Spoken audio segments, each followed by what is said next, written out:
pendant des décennies la vie des Congolais, qui aujourd'hui représente l'opposition, puisque son fils qui était dans l'opposition est président, on sait dans quelles conditions, avec une alliance avec l'ancien président Joseph Kabila. Qui est aujourd'hui l'opposition en RDC ? Je pense que l'opposition, si on s'en tient aux chiffres sortis des urnes, c'est Martin Fayulu qui l'incarne.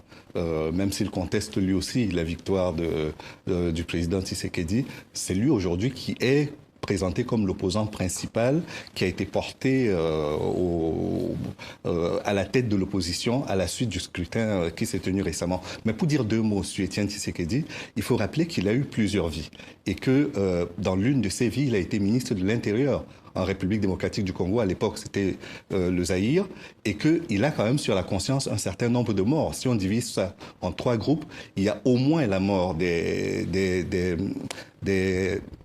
martyrs de la Pentecôte qui ont été pendus au stade où son corps sera exposé. 53 ans après, son corps est exposé dans ce stade.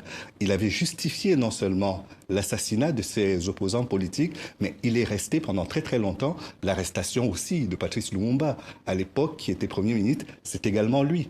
Il avait parlé de colis avec un crapaud dans le colis qui était arrivé à bon port. Donc je pense que sans retirer quoi que ce soit à l'aura qui est la sienne, tout le monde peut se tromper à un certain moment.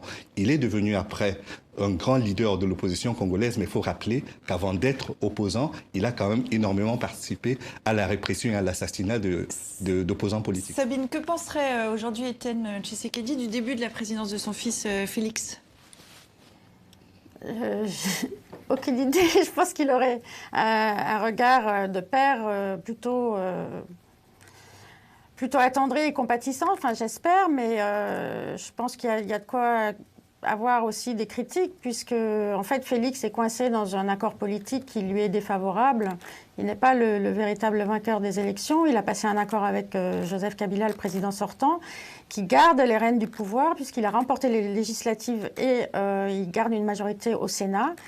Garde la mainmise sur l'appareil sécuritaire. Joseph Kabila, c'est un militaire, d'abord et avant tout. Et aussi la mainmise sur l'argent de l'État. Alors, pour l'instant, il a nommé un Premier ministre, mais on ne voit pas très bien la direction que tout cela prend, puisqu'on est 4 ou 5 mois après les élections, et il n'y a toujours pas de gouvernement. Il y a un Premier ministre, mais il n'y a toujours pas de gouvernement. Richard. Oui, le rapatriement de cette dépouille, c'est une forme de miroir de l'histoire congolaise. Louis le soulignait, il y a eu plusieurs Étienne Tshisekedi. Il y a aujourd'hui son fils à la présidence dans une situation extrêmement compliquée. Son fils qui, évidemment, espère tirer les bénéfices politiques de ce retour. Il espère faire de cette commémoration un tremplin sur lequel il puisse s'appuyer aussi dans sa rivalité avec le président Kabila. Donc je crois que la mosaïque congolaise, de toute manière, elle ne va pas changer avec le retour du corps d'Étienne Tshisekedi. Encore moins s'il y a un mausolée qui, comme je l'ai entendu, va coûter 2 millions et quelques de dollars. Donc très franchement, c'est peut-être un moment d'histoire, ce n'est sûrement pas un moment de réconciliation.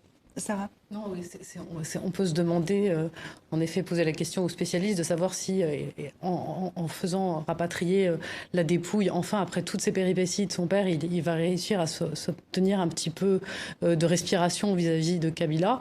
Mais finalement, si c'est entouré d'autant de polémiques, que ce soit de corruption ou d'argent, finalement, ça ne va pas se retourner contre lui.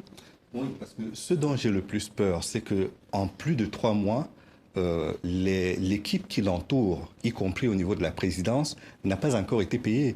Nous parlons là d'un pays où, en plus de tous ces problèmes-là, il y a un problème de famine qui est galopante. Nous avons un problème d'Ebola également. Il y a 3 régions qui sont frappées par Ebola et il n'y a aucune réponse qui a été apportée à cela. Le slogan de campagne de Étienne Tshisekedi, quand il était candidat en 2011, était « Le peuple d'abord ». Mais on a l'impression là que le peuple, s'il n'est pas à la 5e position, il est beaucoup plus loin encore. Et donc ça, c'est très inquiétant. La deuxième chose, c'est que 2 années se sont écoulées. Je ne sais pas combien va être payé, à combien s'est élevée la facture pour le funérarium. Je ne sais pas à combien s'est élevée la facture pour le premier et le deuxième avion qui ont été affrétés pour faire rentrer la dépouille. Et puis, je ne sais surtout pas ce que cela va représenter en termes de mausolée. Parce que, n'oublions pas, il n'y a pas de cadre légal. Pendant 2 ans, la ville de Kinshasa avait proposé que Étienne Tshisekedi soit enterré à Nsele. Et le parti, ainsi que les autres, se sont mis entièrement en opposition avec cette idée. Et finalement, c'est à Nsele qu'il sera enterré. Donc, que de temps perdu. Sabine, vous vouliez intervenir, je vous laisserai conclure tranquillement.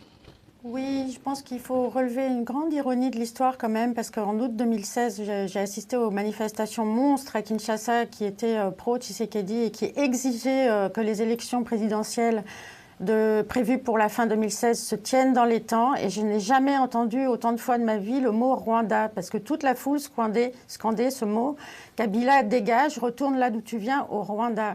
Et je pense que toute l'ironie de l'histoire, c'est qu'aujourd'hui, on a le corps de Étienne Tshisekedi qui rentre à Kinshasa, et on a dans le stade Paul Kagame qui, je répète, est une figure politique ultra impopulaire à Kinshasa parce qu'il est accusé d'avoir soutenu évidemment la rébellion de Kabila père et puis le gouvernement de Kabila fils, et le Congo a beaucoup de mal à se vivre comme l'obligé du Rwanda. J'insiste sur l'ironie totale de cette journée par rapport à la configuration politique d'il y a même 2 ans.